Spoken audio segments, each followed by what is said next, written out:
know what you're about to listen to? The Coolville Urbanism Podcast. I'm your host, Mikael, colville-andersen. This is the age of urbanism. We are thinking differently about our cities more today than we have in the past 100 years. Urban change feels inevitable for those of us who are working towards improving urban life. All over the world, cities are seeing real transformation on streets, in neighborhoods, in the quality of our green and blue spaces. It's a fascinating time to be working in urbanism and to be living in cities. Nevertheless, there is often pushback. The Danish philosopher Søren Kierkegaard wrote that everyone wants progress, no one wants change. There is, however, an urban development that just might be bringing about both all at once. It is a shockingly negative external factor that we would all rather be without. Terrorism. Trucks and other vehicles brutally employed to wreak havoc in cities, indiscriminately mowing down pedestrians and cyclists in cities across Europe and, increasingly, around the world. In response to this new approach, cities are hastily erecting all manner of barriers to protect vulnerable locations in attempts to prevent future attacks, or at least minimize injury and death. In addition, we're seeing an explosion in the number of surveillance cameras in the public space. I see the former in many of the cities I travel to with my work. Everything from crude cement barriers to elegant benches are put into place to stop the vehicular terror. It could be argued that this rapid transformation of the urban landscape is unprecedented. What I'm wondering is if it can be a positive development for urban life beyond protection and prevention. I decided to speak with Holly Hixson, an urban planner, writer, and researcher from Portland, Oregon. Apart from having interned for me at Copenhagen Design Company, Holly recently completed her master's thesis at the University of Amsterdam, entitled Understanding Conviviality, the Normalized Landscape of Counterterrorism in London. Conveniently, she was visiting my home in Copenhagen for a summer barbecue, so we set up a freestyle audio camp at my dining table, with friends and families sneaking in and out of the background getting ready for dinner. I started by asking her to describe the topic of her master's thesis.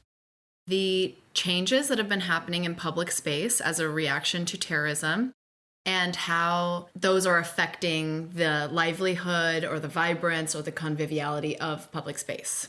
Holly focused her ethnographic research on two related locations in central London, Trafalgar Square and Admiralty Arch, a part of London that sees enormous footfall from tourists but also from Londoners, although Holly identified the majority of the people as one-time users of the space. Obviously, London has thousands of CCTV cameras everywhere, and that's a really big part of their security agenda, I guess, is increasing like the symbolic types of security with having guards in public space, having cameras everywhere, and sort of giving this idea that you're being watched, kind of bringing that to the public consciousness. But they also have put in a bunch of physical security measures, large yellow arches that you can fit two people through at a time, and they're bolstered by huge black boulders, basically, that are all anchored into the ground. And physical impediments to trucks going through, I guess. They're physical impediments to trucks, and they also physically alter how people are walking and the direction that they're able to take through public space. After the Copenhagen shooting in 2015, which resulted in 2 deaths by an armed, radicalized individual, the urban landscape was suddenly punctuated with heavily armed police. It was an odd thing to see in such a peaceful Danish city. Now, cities like Paris and London are clearly larger targets than Copenhagen. I was nevertheless left wondering who it was all for, assuming that it was designed to help me feel protected more than an effective tool against potential attacks. Now, you mentioned symbolic measures like CCTV cameras, maybe some police on the streets. Are these measures intended to make me feel safe? I would say that they serve sort of a dual purpose. They are intended to make people feel safer or have the presence of the possibility that they could, let's say, go up to a guard or an officer and if they felt unsafe or something like that. I mean, there are some conspiracies that perhaps these measures are made actually intending to make people feel more unsafe so that they're a bit more on edge or more complacent or these kind of ideas. It's kind of like it's both in a way, isn't it? It's kind of weird, right? An interesting thing about London is that they don't have very many armored guards either. They don't have very many people with guns at all. But an interesting program that I learned about is called the Project Servitor. It's kind of it kind of goes off on the symbolic idea, which is that they place guards in a lot of different public spaces. The guards are instructed to be friendly and to be personable and to say hi to as many people as they can. Wow. And hand out a postcard or offer directions or all these kind of different things. Do a selfie with one of the tourists. Yeah, and the idea is that you're supposed to see them and you'll be like, okay, I'm not gonna, maybe this is not the best spot for me to, maybe it's a bit more secured if you're a potential hostile person or someone that you were actually thinking about doing some sort of terrorist act in this space, you might be deterred. But then on top of that, all the different servitors that are in the space are meant to look at other people. So you walk into a public space and this guy says, hey, how are you? Other guards are looking at you and seeing how you're reacting to that. So they are actually able to catch people. They've caught someone in I think it was in the last year, maybe even 6 months, that was actually partaking in hostile reconnaissance, which is walking through a public space and determining the security level. Basically what I was doing for my research, but in a hostile way. They actually caught someone this way because he was either uncomfortable or they kind of like were flagged at his like bizarre encounter with the servitors. So they are trying to be really friendly and nice and supposed to make the space lively in that way and make you feel safe. But then they all also are serving this other. And another thing is that with the servitor program, the surrounding businesses are also instructed on how to deal with if anyone comes in and says, what's up with those security guards out there? The people that are working in the coffee shop or whatever it is are meant to say, oh yeah, it's this cool program where this and this and this, and just show support of it and sort of creating a culture of security where everyone is keeping their eye on this space or understanding that perhaps someone is asking a question that, maybe leads to some larger interest or, that kind of thing. So I find this to be fascinating and, to be completely honest, a bit spooky. Just the name, Servitor, sounds like a combination of Orwellian and Hollywood marketing. It's amazing to learn that there's this whole gameplay in place where people have been instructed to employ a common narrative about the security measures in London. I was prepared to talk about the physical barriers that cities are erecting, but I wasn't quite finished with this psychological aspect just yet. Did you feel safe in these spaces in London? Well, I would say doing this research and looking deep into this topic, I wouldn't say I feel that safe in almost any public space that has a lot of people in it.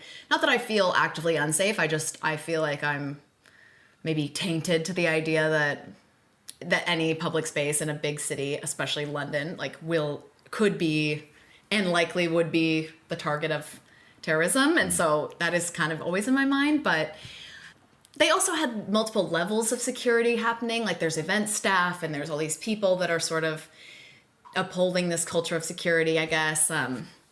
I don't know. I think I did talk to a lot of people. That was part of my research. And a lot of people said that they felt very safe in the space.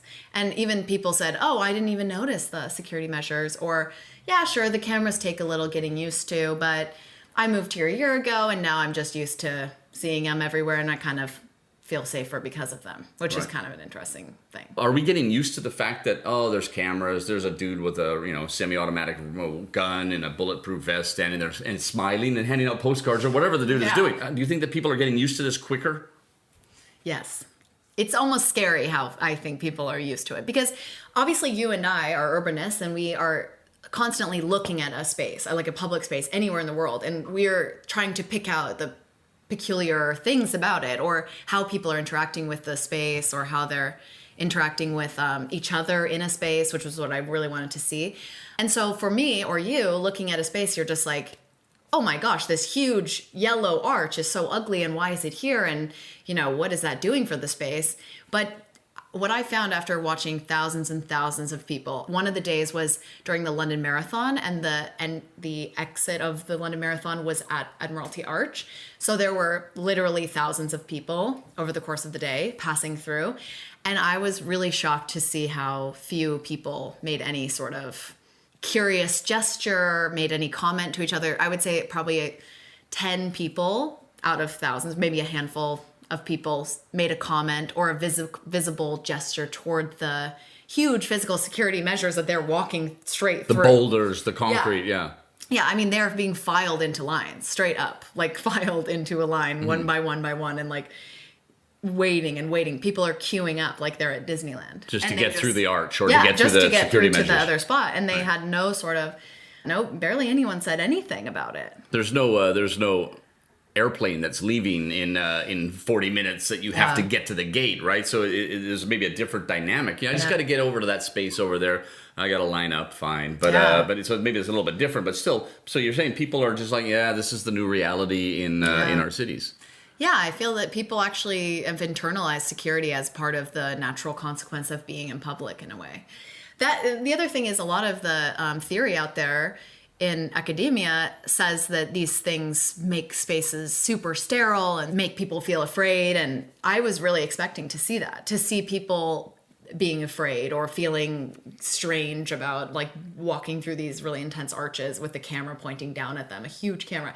And there was one woman who said something where she said, I hate those cameras up there. They just stare down at you like they're better than you. But that was the only person who truly said anything about it. If anything, people were only frustrated that they had to wait in a line, but not because it's not anything about them being in danger or feeling afraid or anything. And all the people I talked to, they also were just like, oh yeah, we're safer here because of all these different measures. And is it positive or negative that we're pretty complacent about it? That we're going, cameras, security guards, guys with guns. That's just our new reality. It's complicated because I did have a meeting with the head of physical security at the Center for the Protection of National Infrastructure, and that's a big business card name. Jeez. Yeah, exactly. That is the place that takes care of all of these different things throughout the UK.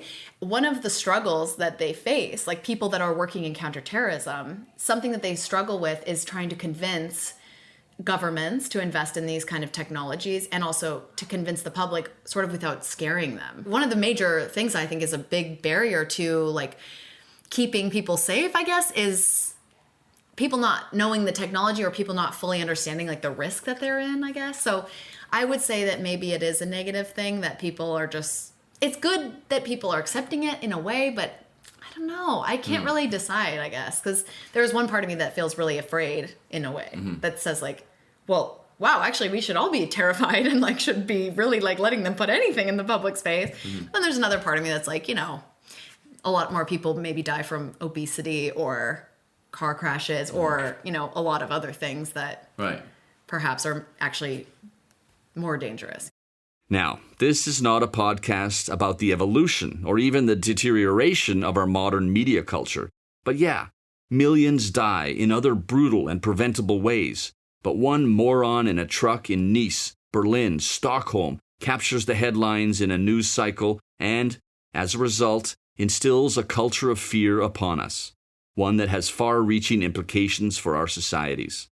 Prevention and protection are the goals, but they are just the tip of the iceberg in this psychological transformation of public space. Living here in Copenhagen, I have seen how the city has responded preventatively to potential terror attacks. I wanted to hear about the decision-making background that resulted in the city working towards avoiding such attacks. What choices the city made when determining how to react. So, I went for a walk in the city center with Morten Kabell. Morten was a municipal politician for 20 years and served for 4 years until December 2017 as the mayor in charge of the technical and environmental administration, the Copenhagen DoT for transport and parks. It was a warm and blustery day, and we sat, appropriately, on a bench on Rainbow Square next to City Hall for a chat about the city's terrorism prevention efforts. I wondered what he thought about the British approach, where pedestrians are funneled into public spaces and surveillance cameras dominate the landscape. Already Copenhagen has a lot of surveillance. I think we have to admit that. And to some extent it proved its worth after the attack on Krudttønden and the synagogue a few years ago. The Copenhagen shooting. The Copenhagen shooting, because actually they were able to catch the perpetrator earlier on than they otherwise would have been because of the video surveillance. But I don't think we'll see Copenhagen going in these, in many ways, absurd directions as British cities have done. I remember one of the responsibles for security in Glasgow telling me at one point, but we don't prevent crime. We just make sure that it can be solved. And we catch the perpetrators faster than we otherwise could have. And I think that was a really good lesson for me. Because, of course, it's always good to catch the perpetrator. But I really want to prevent the crime being done instead. That's the best way to do it. And both, if possible. And both, if possible, of course. So what we have aimed to do in Copenhagen is to say how much can we actually prevent by still keeping the city spirit alive. And it has been a unanimous city council saying that we don't create a smart city, we don't create a good city by creating a city like in 1984, where the state and city government knows where you are at all times. That's none of the city's business at all. So we don't want a surveillance city. 1984 was a warning, not a recipe book. You see it in cities across Europe. Obstructions put into place in public spaces populated with many users, like squares and pedestrian streets. Some interventions are demonstrative, others more subtle, but it is clearly the new normal for European cities. I'm looking for a pattern, or maybe more of a design manual. This is a thing and will be for a very long time. But what works? What doesn't? How is it impacting our cities? So, what is the effect on city life now that so many cities are implementing hard physical concrete barriers to protect areas with a lot of footfall? Is this a positive effect or a negative effect? Terrorism, the idea is that it's supposed to undermine democracy and in a lot of ways undermine the feeling of being comfortable out in public. And sometimes I think planning for terrorism can also have a similar effect and actually kind of undermine possibly the sociability of a space. But I also think that people are pretty creative in public. And one thing I saw a lot of was these huge ugly barriers. Yes, it's negative on the aesthetic front for sure. From my perspective, a lot of the measures that have happened are really unattractive, but sometimes they create like a makeshift chair or a spot for you to sit and eat your lunch or something. Like what I saw a lot of was a lot of people did kind of have a brush with other types of people as they're walking through the thing or, just deciding to sit on the barrier because there wasn't anywhere else to sit in the public space.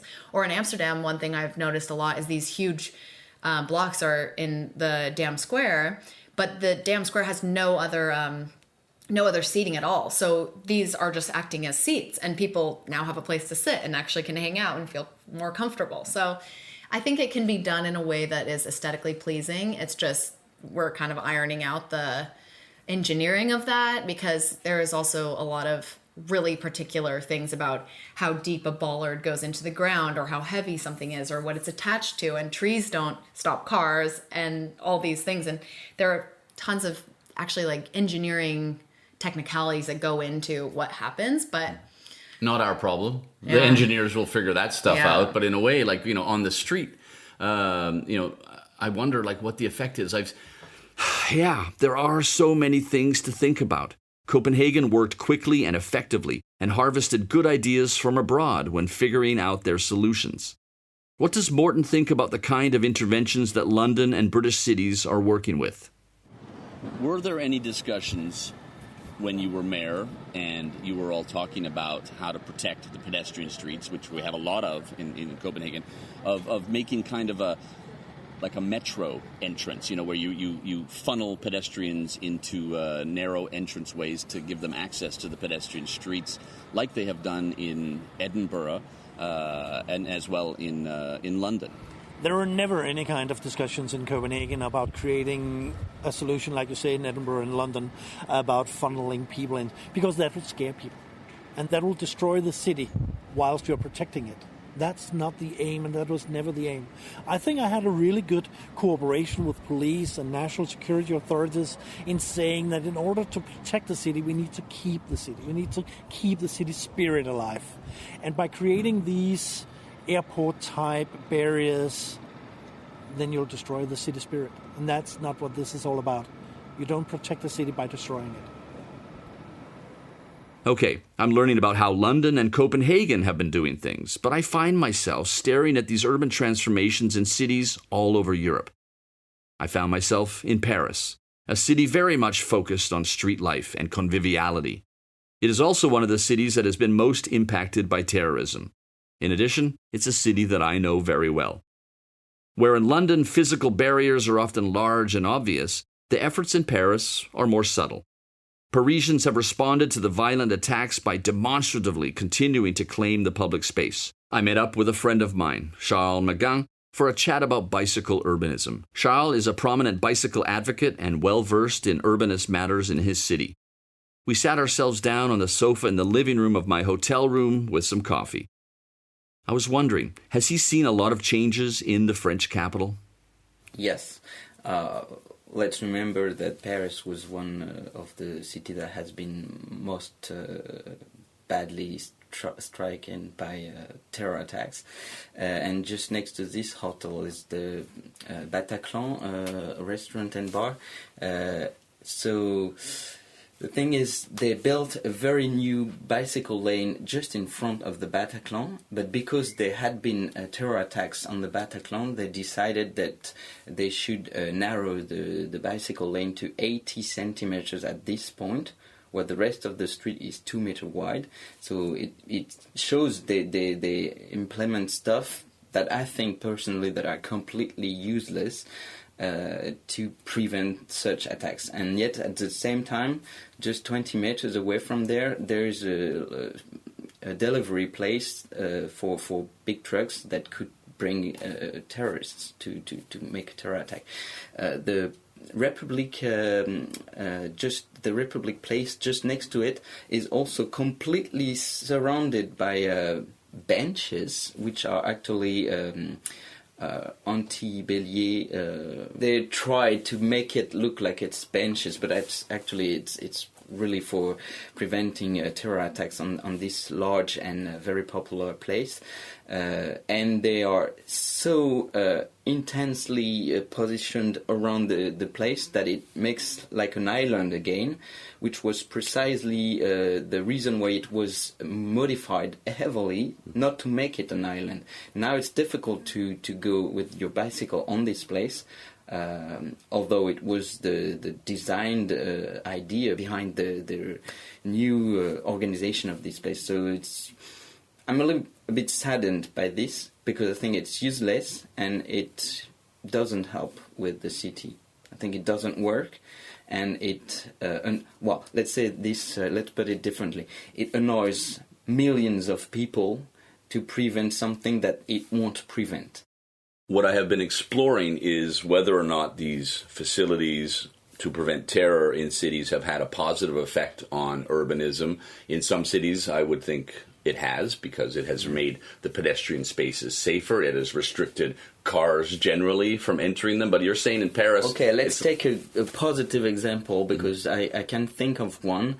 They removed all parking places in front of public buildings and schools, so it reduced surface parking, which from my point of view is good. But it's very small contribution, I think, in face of all the thing that has been made, I think, worse for people walking or cycling because of this crazy fear of terror attacks. Okay, so there are some band-aids that have been put on the streets, but generally mobility has been affected negatively. I think so, yes. So, Paris has some pluses and minuses on its account. There are clearly some cultural differences in the perception of public space. The French famously cherish it and try to protect it. The British have been moving towards more controlled spaces. Still, I'm trying to figure out a recipe, as it were. I asked Holly if she thought that physical barriers, if you do it right, can be a positive development for cities. Yeah, I do think so. And on top of that, another thing is that because the terrorism is taking the form of often hostile vehicles, that it's creating a need for exclusively pedestrian, exclusively bike spaces, I guess, because a lot of spaces they're just closing off to cars completely. Or if you go across, if you were to go across the Westminster Bridge where an attack happened in 2017, it used to be just 4 car lanes or 3 car lanes and then 2 little sidewalks on either side, this huge like quick place, and now they have these like entirely protected both sides, I guess, just because a car like ran down the side of the pedestrian walkway and just like, you know, hit a lot of people. So it has made them literally have protected bike lanes now and protected pedestrian walkways on this bridge. So that changes the dynamic of the bridge as well.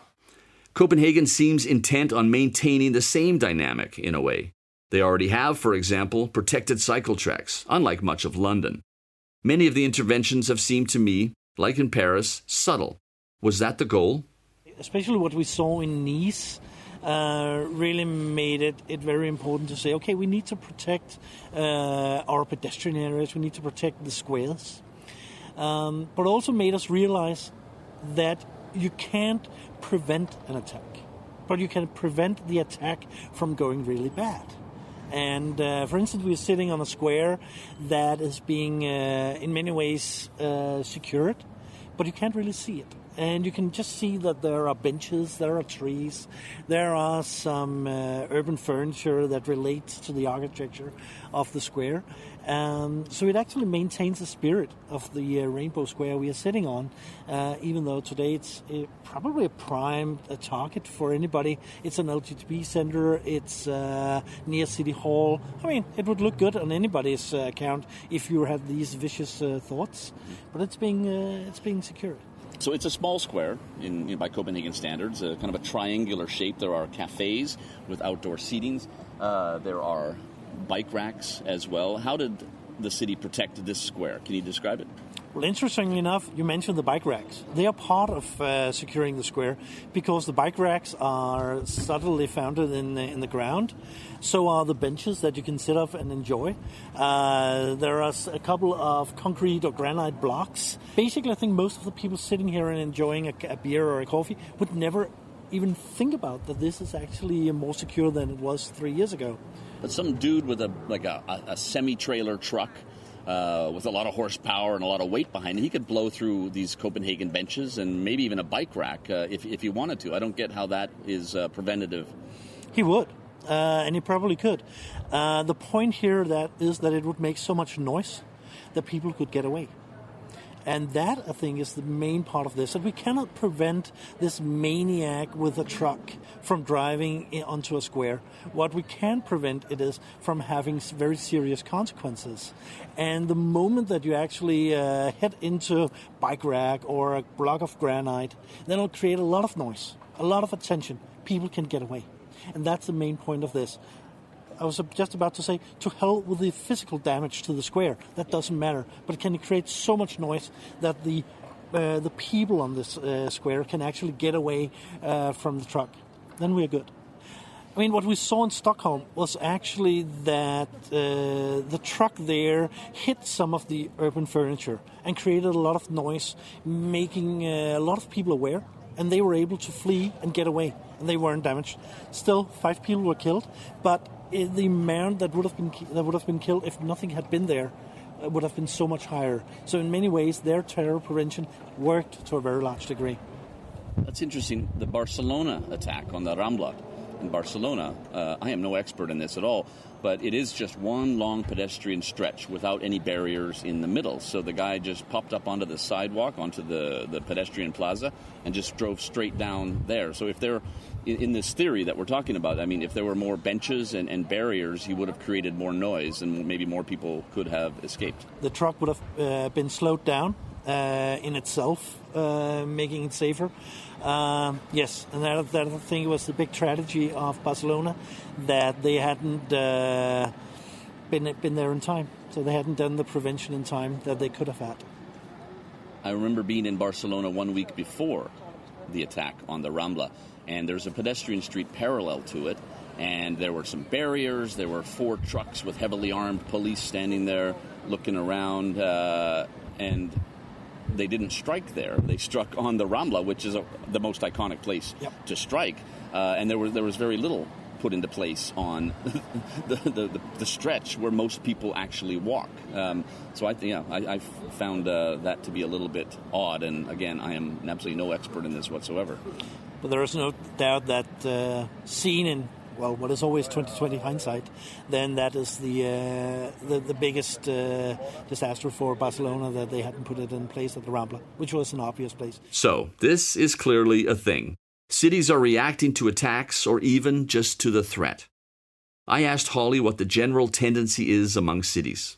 I think London has a really interesting approach because it's layered in so many ways, and it's symbolic and it's physical and it's mental and all these sort of ideological factors kind of trying to make the space more safe in one of the most busy cities in the world. Mm-hmm. I've researched in Amsterdam a little bit, and like I said, Dam Square has had those barriers put up. It seems to be making it a bit more safe, although there's still a bike lane that is not protected in any way, just on the street. And, the fact that that Amsterdam and Copenhagen have done things, and other cities in the UK and Scotland, stuff like that, they have done things and they haven't been directly affected by it. And I would say that kind of shows you the overall feeling in Europe toward security. And the conversation I had with the guy from CPNI, he also said that it's really easy to talk with the European governments about this, and people are really receptive to it because it's always in the news, it's always in people's mind. Whereas in the US and in North America, he said it's a lot more difficult to convince city governments and stuff to invest in this kind of technologies or even an infrastructure that will protect their spaces, because it's like, oh, it happened in Berlin, or, and in the US, there hasn't been tons of examples in recent years. The week after I had this conversation, was when the Toronto attack happened, which, of course, a lot of the terrorism that I studied is specifically jihadist terrorists, but terrorism, the form of terrorism in a hostile vehicle, that happened in Toronto by a different form of terrorist group, It's a type of warfare, and it's not, doesn't matter where they're from. It's still the same type of attack that happens. I think that makes it important to note. But yeah, that happened in Toronto the week after. And I think that added a bit to the North American idea of, okay, this is happening in North America now. So it's happened in New York. Now it's happened in Toronto. I think it might be, maybe the wheels are turning a bit more now. Do you think that the terror prevention barriers that have been put up all over Copenhagen, do they have a positive effect on the city? In many parts of the city, they do. We see that in Nyhavn, the small harbor with lots of cafes and bars where people are outside drinking, that the terror prevention there is actually bar desks. They have put wood outside the concrete barriers and put up small desks so people hang out there, stand there with their beers, having a good time. I think 99% of the people there will never notice that this is actually terror prevention. And that as such, it's actually creating more of an urban life, more of this special Copenhagen spirit that we see. And I think the same thing goes for a lot of those squares where you suddenly have huge flower pots. People are seeing a more colorful city. They don't see terror prevention. Now people can see that you can either go about and securing every single small winding street with barriers or flower pots or whatever, or you can actually take a whole area and just do a perimeter secure situation. And the perimeter solution is a lot cheaper, a lot more aesthetically nice, and as such much more attracting to Copenhageners and budget makers alike. So today there is a much larger understanding of the need of making Copenhagen Center car-free. We're not there yet, but actually I think in a couple of years' time that'll be the solution that City Hall will make. The form that terrorism is taking in this moment is just one passing form, but perhaps the barriers and the things that have been erected that protect cyclists and pedestrians, or closing streets off from cars, that could stay forever and maybe actually make the spaces continue on in better ways. But I do think that there needs to be a bigger understanding, I guess, by architects and by urban planners to make these materials a bit more aesthetically pleasing and to actually improve the public space. Like take this kind of predicament that we're in and use it as much as you can to be a positive thing for the space, make it into seating, make it into a little tray table, make it into public art or public furniture and all these different things. So I think it does have a positive trajectory, but right now it's in its infancy. Is it still in its infancy? There are so many, like the cities that I've traveled to just this year alone, like I said. This year. I mean, there are barriers everywhere. Well, there is one perspective also that's sort of, I guess, a curious thought to have and maybe like a thought-provoking thing. I'd be curious what you think about this, but there is this sort of security is sort of taking the spontaneity out of public space, though. Like in filing people into these long lines that they have to pass through this thing where there can be a camera like pointing at them and see who every single person is that comes in and out of the space. Like these sort of measures, they do strip a bit of spontaneity from the space, perhaps. Perhaps. Like the one in Admiralty Arch, like the arch is like that intense and maybe a turnstile, that kind of thing. They do file people into more of a controllable, like not spontaneous direction of movement. So I don't know if I think that's necessarily a good thing for the public space. Right. Yeah. I just think it's going to take a few years before people reclaim all of these ugly barriers and make them their own and sort of become part of like a beautiful cityscape or become part of the urban landscape in a more beautiful and aesthetically pleasing way. But I do think overall that it is, and I also believe in the cause of protecting people against this sort of terrorism and this type of terrorism and stuff. So I do think that it is positive for public space in a lot of ways. We are not presented with many opportunities to view terrorism and the constant threat of it in a positive light. But this rapid transformation of our cities just might be one. We are traffic calming. We are creating safer areas for pedestrians and cyclists and children. And we're thinking seriously about how to restrict the number of cars in our city centers. The jury is out, it would seem, about the ultimate design approach. Britain is keen on developing controlled public spaces with surveillance and a complicated and mysterious security agenda. New York made some massive rookie mistakes after a terrorist drove a truck onto a bike path by blocking it off for the users. A negative, knee-jerk reaction. Paris and Spanish cities, as well as cities like Copenhagen, seem intent on both protecting lives as well as the quality of life and the essence of their cities. It would seem to me that if we do it well, we have a golden opportunity to turn terrorism prevention into a massive win for urbanism and the lives of our citizens, not just in the moment an attack might strike, but for decades into the future. That wraps up another episode of the Coolville Urbanism Podcast. I'm your host, Mikael colville-andersen. Thanks for listening. And remember, it's your city. Take it back.